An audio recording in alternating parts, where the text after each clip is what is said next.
तो दोस्तों आज मैं आपको एक्सप्लेन करने वाला हूँ 2011 में आई फाइनल डेस्टिनेशन 5 मूवी को। ये movie super natural horror thriller category में आती है। इस मूवी के रिलीज होने से पहले इसके 4 पार्ट्स बनाए गए थे जो काफी सक्सेसफुल रहे थे और उसी सक्सेस को देखकर इन्होंने 5वां पार्ट भी बनाया है। तो फिर आइए शुरू करते हैं फाइनल डेस्टिनेशन पार्ट 5। पर वीडियो शुरू होने से पहले ये रहा आज का हाईलाइटेड कमेंट। ठीक इसी की तरह अगर आप चाहते हो कि आपका भी कमेंट हाईलाइट हो तो मुझे इस वीडियो के नीचे कमेंट जरूर कीजिएगा।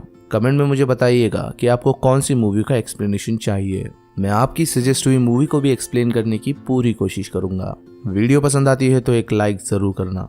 तो चलिए शुरू करते हैं 2011 में आई फाइनल डेस्टिनेशन 5। कहानी की शुरुआत होती है एक लड़के को दिखाते हुए जिसका नाम था सैम। सैम अपने कुछ कलीग्स के साथ पिकनिक पर जा रहा था। सैम और मोली की थोड़ी नोकझोंक हो जाती है जिससे वो दोनों अलग होने की सोच रहे थे। अब बस में बैठने के बाद थोड़ी दूर जाने पर सैम को वही ट्रक दिखाई देती है जिसे हमने पार्ट 2 में देखा था। अब वो लोग जिस बस से जा रहे थे उस बस में एक वीडियो प्ले हो रही थी। उस वीडियो का टाइटल था 180 कॉर्पोरेट कंसल्टिंग।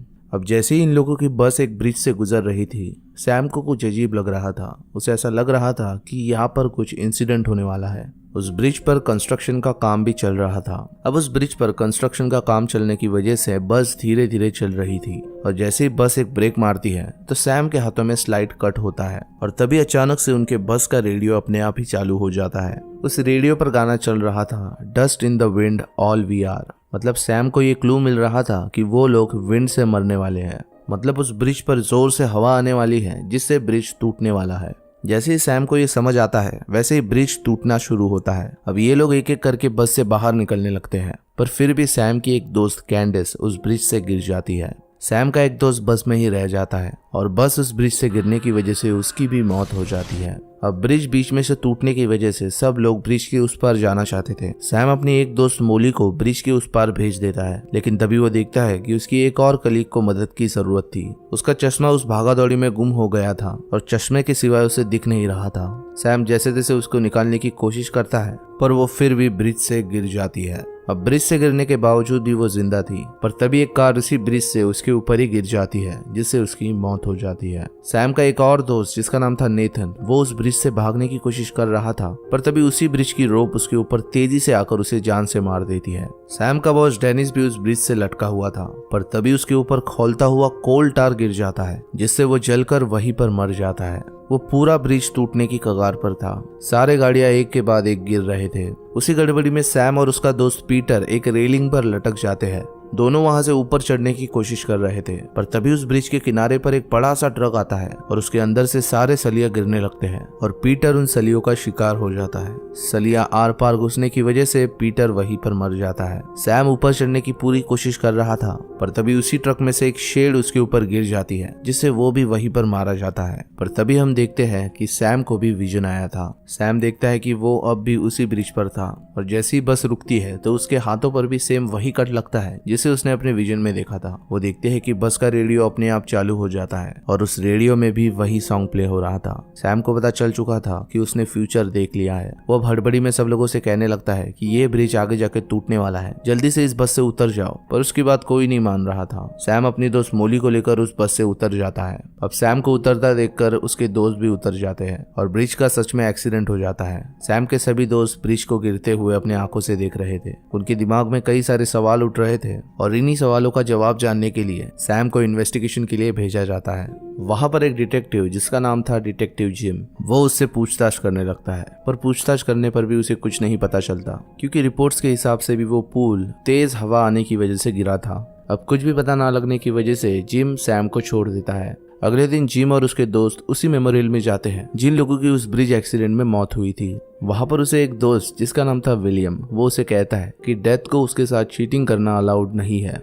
अगर तुम्हें कोई विजन आता है तो तुम उस इंसान की हेल्प करने मत जाओ क्योंकि अगर तुमने उसे बचा लिया तो डेथ दूसरे विक्टिम के पास जाएगी। सैम प्रोफेशन से एक शेफ था और वो जिस होटल में काम करता था वो पेरिस में शिफ्ट होने वाली थी जिसकी वजह से उसे भी पेरिस जाना था और इसी वजह से जब वो ये बात मोली को बताता है तो मोली को उसका फैसला पसंद नहीं आता, इसलिए वो दोनों सेपरेट हो रहे थे। उसके बाद हम पीटर को देखते हैं जो जिम्नेशियम में अपनी दोस्त कैंडिस से मिलने आया था। वो ऑडियंस सीट पर बैठकर कैंडिस को प्रैक्टिस करता हुआ देख रहा था। कैंडिस बहुत सालों से प्रैक्टिस करती आ रही थी और वो जिम्नेशियम में काफी माहिर थी। कैंडिस एक बार पर जिम्नेशियम कर रही थी, तभी हम देखते हैं कि उस बार पर एक पॉइंटेड नेल गिर जाता है। अब अगर उसका पैर उस नेल पर गिरा तो वो उस बार से गिर जाएगी, जिससे उसको काफी चोट आ सकती थी। पर फॉर्चुनेटली कैंडिस को वहां पर कुछ नहीं होता। उसके बाद जब वो दूसरे इक्विपमेंट पर स्पिन हो रही थी कि तभी उस इक्विपमेंट पर उसका अचानक हाथ फिसल जाता है और वो स्पिन होते हुए नीचे गिर जाती है, जिससे उसकी स्पाइन टूट जाती है और बड़े ही बुरी तरीके से उसकी मौत हो जाती है। पीटर को तो अपनी आंखों पर यकीन नहीं हो रहा था। कैंडिस की सडन डेथ से पीटर काफी शॉक हो जाता है। अगले दिन सभी दोस्त ऑफिस पहुंचते हैं। कैंडिस की सडन डेथ से वो लोग काफी शॉक थे। हम पीटर को देखते हैं जो कल हुए हादसे से अभी तक बाहर नहीं आया था। वो सभी एक साथ ड्रिंक करते हैं, पर तभी उन्हें याद आता है कि उनका एक दोस्त जिसका नाम था आइजैक, वो अब तक ऑफिस में नहीं आया था। उसके बाद हम आइजैक को देखते हैं जो एक मसाज सेंटर में आया था। वो वहां पर इसलिए आया था क्योंकि उसे एक फ्री टिकट मिला था। ऑफिस में उन्हीं में से एक लड़की जिसका नाम था नटालिया, उसे डॉक्टर के यहाँ जाना था, इसलिए वो वहां से निकलने लगती है। पर तभी वो वहां पर उसकी और कैंडिस की फोटो देखती है जो टेबल से अचानक गिर जाती है और ठीक उसी के साइड से क्रैक हो जाता है। नटालिया उस फोटो को उठाकर वहां से चली जाती है। पीटर भी दारू पीकर अपने आप को शांत करना चाहता था। अब वो वहां पर जो कुछ भी कर रहे थे उनका बॉस उन पर नजर रखे था और वो उनकी सारी बातों को डिटेक्टिव जिम को बता रहा था। इधर आइजैक एक्यूप्रेशर मसाज कर रहा था। उसके बॉडी में कई सारे नीडल्स लगे थे और मसाज करने वाली उसे उसी पिंस के साथ कुछ देर रुकने के लिए कहती है। अब जैसे ही वो वहां से जाती है तो उस रूम में रखे टॉवल को अचानक आग लग जाती है और वो आग धीरे धीरे बढ़ने लगती है। आइजैक उस आग को देखकर उसे बुझाना चाहता था, पर पूरे बॉडी में पिन लगने की वजह से वो उठ नहीं पा रहा था। वो उठने की कोशिश करता है, पर वो जिस बेड पर सोया था वो बेड टूट जाता है और आइजैक उसी पिंस के साथ नीचे गिर जाता है, जिससे वो सारे पिंस उसके बॉडी में घुस जाते हैं। वो गिरने की वजह से टेबल पर रखा हुआ अल्कोहल का कैन भी गिर जाता है। किसी तरह से आइजैक वहां से उठकर जा रहा था कि तभी उसका फोन रिंग करने लगता है और उस फोन के वाइब्रेशन की वजह से कैंडल नीचे गिर जाता है, जिसकी वजह से पूरे रूम में आग लग जाती है। आइजैक उस आग से तो बच जाता है, पर उस टेबल पर रखा हुआ बुद्धा का स्टैचू उसके फेस पर गिर जाता है, जिससे वो वहीं पर मर जाता है। उसके बाद हम सैम और मोली को देखते हैं, जिन लोगों का पैचअप हो चुका था क्योंकि सैम मोली को साथ लेकर पेरिस जाने वाला था। तभी वहां पर पीटर आकर सैम को इज़ैक के बारे में बताता है। अब जब ये बात सैम को पता चलती है तो ये सब लोग जाते हैं उसी मसाज सेंटर में, जहाँ पर उसे विलियम दिखाई देता है और सैम को ऐसा लग रहा था कि विलियम उसे फॉलो कर रहा है। गुस्से में आकर सैम विलियम को पूछता है कि वो उसे फॉलो क्यों कर रहा है, पर विलियम उसे बताता है कि जहाँ पर डेथ होती है वहां पर मुझे आना ही होता है। विलियम ने ऐसा इसलिए कहा था क्योंकि वो पोस्टमार्टम डिपार्टमेंट में काम करता था। सैम विलियम से पूछता है कि वो ब्रिज एक्सीडेंट के बाद से उसके सारे दोस्त एक के बाद एक करके मर रहे हैं। ये बात सुनकर विलियम उसे डेथ और डेथ के पैटर्न के बारे में बताता है। वो उसे उन इंसिडेंट्स के बारे में भी बताता है जिसे हमने पिछले 4 पार्ट्स में देखा था। अब सब कुछ समझ जाने के बाद सैम को बस एक बात पता चलती है कि अगर एक व्यक्ति जिसकी मौत होने वाली है उसको मौत से पहले ही अगर उसे मार दे तो उसकी लाइफ भी उस मारने वाले व्यक्ति के पास चली जाएगी, जिससे डेथ का पैटर्न भी टूट जाएगा। विलियम उन्हें बताता है कि अपनी जान बचाने के लिए दूसरों की जान लेना अच्छी बात नहीं है। सैम विलियम को बताता है कि मोली डेथ के पैटर्न में नहीं आती क्योंकि सैम के इमेजिनेशन में उस ब्रिज एक्सीडेंट में मोली बच गई थी। अब ये बात सुनकर पीटर को गुस्सा आ जाता है क्योंकि पीटर का मानना था कि कैंडस जो उसकी दोस्त थी उसकी तो मौत हो गई और मोली जो कि सैम की दोस्त है इसलिए उसकी जान बच जाएगी। इतना कहकर पीटर गुस्से से वहां से चला जाता है। अब सैम, मोली और पीटर को डेथ का प्लान और पैटर्न तो समझ आ चुका था, पर नटालिया बची थी जिसे इसके बारे में कुछ नहीं पता था, इसलिए उसे बताने के लिए सैम और उसके दोस्त हॉस्पिटल में जाते हैं। इधर हम हॉस्पिटल में नटालिया को देखते हैं जो अपने आंख का ऑपरेशन करने के लिए आई थी। डॉक्टर नटालिया की आंख को ठीक करने के लिए उसे ऑपरेशन थिएटर में ले जाता है, पर अचानक उसे याद आता है कि वो एक इम्पोर्टेंट फाइल बाहर भूल गया है। अब डॉक्टर उस फाइल को लाने के लिए नटालिया को वहीं पर रुकाता है।